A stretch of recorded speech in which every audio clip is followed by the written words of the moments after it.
시청자 여러분 안녕하십니까? 저희는 학내 이슈를 진단하고 분석하는 학내 최초 좌담 프로그램 시사연구소입니다. 서울대 학생이라면 누구나 매 학기 마주하는 문제, 바로 수강 신청이죠. 오늘은 수강 신청 이야기를 좀 해볼 텐데, 이 강좌 부족, 수강반 제한 오류, 강의 매매 논란까지 이 수강 신청을 둘러싼 불만들은 계속해서 이어져 왔습니다. 이 가운데 작년 2025년 하반기부터 총학생회 시그널이 수강 신청 제도 개선에 본격적으로 나서며 학내 대응 체계와 실제 신청 방식에 있어서 적지 않은 변화가 나타났습니다.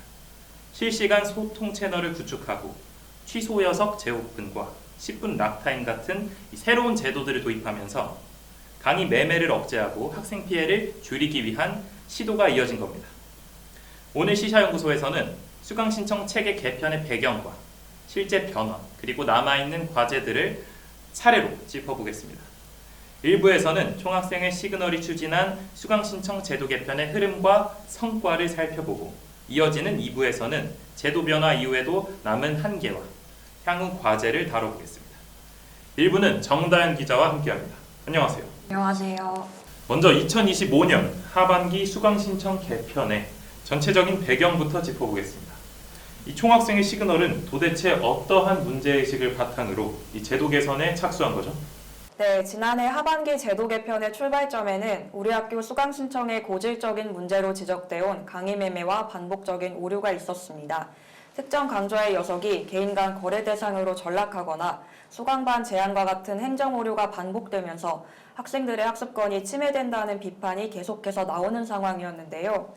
특히 연석회의 측에 따르면 지난 2025년 상반기 교육환경 총조사에서 현행 개편안에 대해 학우들의 의견을 수합했을 때 취소 여석 강의 매매에 대해 부정적으로 생각하는 의견이 63.3%였으며 개편하고자 하는 방법론에 대해 긍정적으로 생각하는 의견이 56.3%였습니다.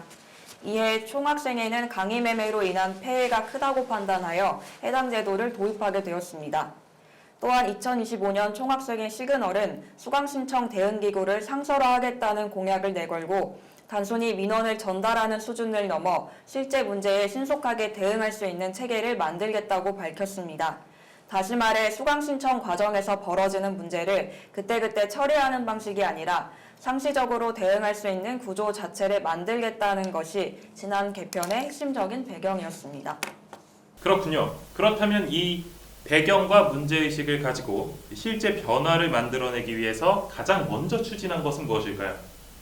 가장 먼저 추진된 것은 실시간 소통 채널의 구축이었습니다. 총학생회 시그널은 2025년 8월에서 10월 중 중집교육국, 학사과, 그리고 정부와 본부 사이에 카카오톡 기반의 실시간 소통 채널을 마련했는데요. 기존에는 문제가 발생해도 학생사회와 행정부서 사이의 소통이 지연되거나 대응 과정이 학생들에게 충분히 공유되지 않는다는 한계가 있었습니다. 그런데 상설 대응 체계가 구축되면서 문제가 생겼을 때 이를 보다 빠르게 전달하고 진행 상황 역시 학생들에게 신속히 안내할 수 있는 구조가 마련됐습니다. 연석회의장 측은 인터뷰를 통해 이런 체계가 갖춰진 뒤에는 개별 학생이나 특정 수업 하나에서 발생한 문제도 즉시 파악할 수 있게 되었고, 실제 문제 상황에서 학우들이 답변을 더 빠르게 받을 수 있다는 점에서 불안감이 줄어드는 효과가 있었다고 평가했습니다. 네, 이 실시간 소통 채널과 상설 대응 체계를 구축한 것은 굉장히 큰 변화인데, 이것이 실제로 효과가 발휘된 사례에 대해서도 좀 듣고 싶습니다. 구체적으로 설명을 한번 해주시죠. 네, 대표적인 사례로 2025학년도 2학기 대학영어 관련 문제가 언급됩니다. 수강반 제한 오류가 발생하면서 학생들이 예상치 못한 불편을 겪었는데요. 이 과정에서 총학생회는 상설 대응 체계를 바탕으로 피해 사례를 빠르게 수집하고 학사과 측에 이를 전달해 정원의 신청과 같은 구제책을 논의했습니다. 중요한 점은 단순히 문제가 있었다는 사실을 전달하는 데 그치지 않고 실제 학생들이 어떤 피해를 입었는지를 구체적으로 파악하고 그것을 바탕으로 대안을 협의했다는 점입니다. 연석회의 측 역시 이러한 구조가 마련되면서 문제 대응 속도가 빨라졌고 학생 입장에서도 상황이 방치되지 않고 있다는 신뢰를 가질 수 있었다고 설명했습니다. 네, 그렇다면 이번 개편에서 가장 핵심적인 부분이었던 이 강의 매매 이야기를 안 할 수가 없는데, 이 강의 매매를 막기 위한 이 제도 변화가 정확히 언제부터 어떠한 조치들이 추가적으로 도입됐는지 설명 부탁드립니다. 네, 가장 상징적인 변화는 2025년 10월 31일 동계 계절학기부터 시범 운영된 취소여석 재오픈 제도와 10분 락타임 제도입니다. 먼저 취소여석 재오픈 제도는 누군가 강의를 취소하더라도 그 자리가 즉시 다른 사람에게 열리지 않도록 한 장치입니다. 기존에는 취소 직후 해당 녀석을 특정인이 바로 신청할 수 있었기 때문에 개인 간 연락을 통해 강의를 넘겨주는 식의 거래가 가능하다는 비판이 있었습니다. 하지만 새 제도 아래에서는 취소와 동시에 자리가 바로 열리지 않기 때문에 판매자와 구매자가 사전에 시간을 맞춰 강의를 넘기는 방식이 훨씬 어려워졌습니다.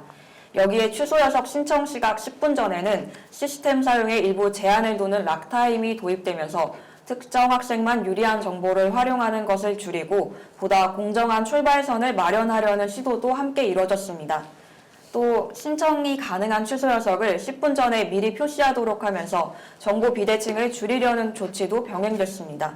네, 그러니까 어떤 시스템으로 돌아가는지는 잘 알겠는데 아까 소통 채널과 상설 대응 체계와 마찬가지로 이러한 변화 또한 실제로 강의 매매를 억제하는 데 있어서 효과가 실제로 있었나요?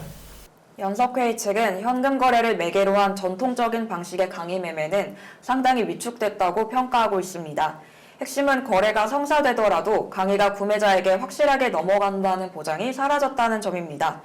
기존에는 한 학생이 강의를 취소하는 순간 다른 학생이 곧바로 신청하는 식으로 거래가 가능했다면 이제는 취소 후 곧바로 신청할 수 없기 때문에 금전을 주고받더라도 실제로 자리를 확보하지 못할 가능성이 커졌습니다.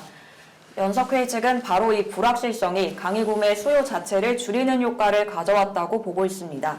또한 2026년 1학기 정식 도입 이후에는 현금 거래 중심의 대규모 강의 매매가 크게 위축됐다는 평가가 나오고 있습니다. 즉 제도 변화가 완전한 해결책은 아닐지라도 적어도 공개적이고 조직적인 거래를 줄이는 데는 일정한 성과를 거뒀다고 볼 수 있습니다. 네, 그래도 총학생회 시그널 측에서 이끌어낸 이러한 변화들이 굉장히 효과적이었다는 평가가 계속 이어지고 있는데 다만 변화는 그만큼 혼란과 불편을 수반하기도 하는데요. 학생들 입장을 좀 들어보고 싶습니다. 이러한 변화에 대해서 학생들은 어떤 비판을 제기하고 있고 연석회의 측은 좀 어떻게 보고 있습니까? 네, 새 제도가 도입되면서 학생들 사이에서는 취소 제한으로 인해 기존보다 수강 신청이 불편해졌다는 반응도 적지 않았습니다. 익숙한 방식으로 여석을 확인하고 빠르게 움직이던 학생들 입장에서는 취소 직후 바로 신청할 수 없다는 점이나 운영 방식이 달라졌다는 점 자체가 혼란으로 다가올 수 있었기 때문입니다. 이에 대해 연석회의 측은 제도 변경 초기에는 불가피한 적응 기간이 필요하다는 입장을 밝혔습니다. 즉, 기존 방식에 익숙했던 학생들이 처음에는 불편과 혼란을 느낄 수 있지만 제도의 취지를 이해하고 경험이 쌓이면 다음 학기에는 혼란이 줄어들 수 있다는 설명입니다. 다만 연석회의 측 역시 현행 제도가 완전하다고 보지는 않았습니다. 바뀐 제도 아래에서 발생하는 단점과 피드백을 지속적으로 수합하면서 보다 나은 방식이 있는지 계속 검토하겠다고 밝혔습니다. 실제로 취소 제한으로 인한 불편을 고려해 수강 신청 시간을 30분 연장하는 등의 보완도 함께 이뤄졌습니다. 네, 단순히 큰 틀에서 변화를 일으키는 것에 그치지 않고 이 변화에 대한 피드백까지 수용하면서 작은 변화들도 계속 이어지고 있는 것 같습니다. 지금까지 살펴본 것처럼 2025년 하반기부터 총학생회 시그널이 추진한 수강 신청 제도 개편은 실시간 소통 채널 구축과 취소 여석 재오픈, 10분 락타임 도입 등을 통해서 이 오랜 문제로 지적되어 온 강의 매매와 대응 지연 문제 등을 줄이기 위한 시도였다는 점을 확인할 수 있었습니다. 물론 제도 변화 과정에서 혼란과 불편도 뒤따랐고 수강반 제한 오류나 강좌 부족 같은 구조적인 문제 또한 역시 여전히 남아 있었는데요. 그럼에도 불구하고 단순 민원 전달을 넘어 상시 대응 체계를 마련했다는 점에서 이번 변화는 서울대학교 수강신청 제도의 새로운 전환점이 되었습니다. 일부 함께 해주신 정다현 기자 고맙습니다. 이어지는 2부에서는 제도 변화 이후에도 남아있는 수강신청의 한계 그리고 학생 편의와 공정성 사이의 균형 문제를 더 자세히 짚어보겠습니다. 2부는 김서연 기자와 함께합니다. 안녕하세요. 안녕하세요. 먼저 이번 2026학년도 1학기 수강 신청 과정에서 어떤 오류들이 발생했는지 한번 정리해 주시죠. 네, 1월 27일부터 2월 3일까지 진행된 재휴학생 수강 신청 과정에서는 여러 강좌에서 입력 오류가 확인되며 학생들이 혼란을 겪었습니다. 학사과와 2026 단과대 학생회장 연석회의 중앙집행위원회 교육진로국에 접수된 사례를 보면 경제학부의 동태적 거시경제이론, 생명과학부의 생화학 물질대사, 물리천문학부의 양자 물리연습, 재료공학부의 재료실험 1, 2등에서 문제가 발생했습니다. 생화학 2, 물질대사와 양자물리연습에서는 다전공생이나 복부전공생 관련 정보가 누락됐고 동태적 거시경제이론은 선이수 요건이 잘못 설정돼 일시적으로 수강 신청이 제한됐습니다. 또 재료공학부의 재료실험 1, 2는 장바구니 기간 중 정원이 잘못 표기돼 전산 확정이 이뤄지지 않는 문제가 있었습니다. 학사과는 이에 대해 수강반 제한 정보를 입력하는 과정에서 발생한 인적 문제라고 설명했습니다. 네, 이런 문제와 오류들로 인해서 실제 학생들이 어떤 피해를 받는지 그리고 어떤 혼란이 있었는지 좀 궁금한데 특히 이 재료 실험 문제에 대해서 자세히 설명해 주실 수 있을까요? 네, 재료실험 1, 2를 수강하려던 한 재료공학부 학생은 처음에는 분반당 정원이 40명인 줄 알고 장바구니에 담았지만 전산 확정 당일 확인해보니 정원이 20명으로 바뀌어 있었다고 전했습니다. 이 학생은 장바구니가 확정되지 않은 뒤 담당 조교에게 직접 메일을 보내 문의했고 그 과정에서 원래 정원은 20명이 맞지만 전상상 오류로 40명으로 표시됐다가 수정된 것이라는 답변을 받았다고 밝혔습니다. 문제는 이 오류가 단순한 착오로 끝나지 않는다는 점입니다. 해당 학생은 미리 짜놓은 시간표가 있었는데 이 과목의 오류 때문에 다른 수업을 듣지 못하게 됐다며 정원의 신청으로도 모두 수용되지 않을 수 있다는 공지로 인해 이 과목을 최우선으로 잡아야 했다고 말했습니다. 즉 정원 표기 오류가 학생 개인의 시간표와 전공 이수 계획에 영향을 준 셈입니다. 네, 그렇다면 이 제도 개편에도 불구하고 이런 문제들이 계속 반복된다는 것은 구조적인 원인이 있다는 것인데 좀 어떻게 봐야 할까요? 이번 사안의 핵심은 단순한 실수라기보다 여전히 수강반 제한과 정원 설정 과정이 수기 입력과 수동 검수에 크게 의존하고 있다는 점입니다. 연석회의 측도 인터뷰에서 수강반 제한 등은 수동 입력으로 진행되며 수동으로 검수하는 과정에서 필연적으로 인적 오류가 생긴다고 밝혔습니다. 즉 문제가 발생한 뒤 이를 수정하는 체계는 어느 정도 작동하고 있지만 사전에 오류를 걸러낼 자동화된 검증 장치는 충분히 마련되지 않은 셈입니다. 결국 반복되는 오류의 배경에는 개별 담당자의 실수뿐 아니라 현재의 입력 방식이 오류를 완전히 걸러내기에는 한계가 있다는 점도 함께 작용하고 있는 것으로 보입니다. 네, 이 부분은 개개인의 문제라기보다는 어떤 구조와 방식 자체의 문제인데 학교와 행정부서가 충분히 대응하고 있다고 볼 수 있나요? 이 부분에서는 한계도 분명히 드러났습니다. 연석회의는 학사과와 정보화 본부의 행정 부담이 커 전체 수업과 학생 소속을 일괄적으로 점검하기 어렵다고 설명했습니다. 또 연석회의에 따르면 지난 교육 환경 개선 협의회에서 논의됐던 사안들 가운데 당시 구체적으로 확정된 개선책은 없었던 것으로 파악되며 이에 따라 이번 수강 신청 과정에서도 새롭게 별도로 도입된 사항은 없었다고 밝혔습니다. 학생이 체감한 대응도 충분하지 않았습니다. 재료공학부 학생은 정원외로 어느 정도 인원을 받아주긴 했지만 사과 한마디 없이 통보식이었다는 점이 아쉬웠다고 밝혔습니다. 결국 학생들이 문제 삼은 건 오류 자체뿐만 아니라 그 이후 대응이 얼마나 납득 가능하게 전달되었는가 하는 지점이었습니다. 네, 말씀해 주신 것처럼 오류 자체의 발생을 막는 것도 중요하지만 이 오류가 발생했을 때 학교 측의 추후 대응이 학생들 입장에서는 굉장히 중요한데 이 부분은 조금 더 지켜봐야 할 것 같습니다. 이번에는 일부에 이어서 강의 매매 이야기를 좀 다시 해볼 텐데 이 직접적인 강의 매매는 줄었다는 평가가 있지만 학생들 사이에서는 여전히 변칙적인 거래 시도가 남아있다는 지적도 계속 나오고 있죠. 네, 그렇습니다. 직접적인 강의 매매가 위축되었다는 평가에도 불구하고 에브리타임 등에서는 여전히 사례를 약속하며 특정 강의를 넘겨받고 싶다는 글이나 금전을 조건으로 강의를 구한다는 취지의 게시물이 계속 올라오고 있습니다.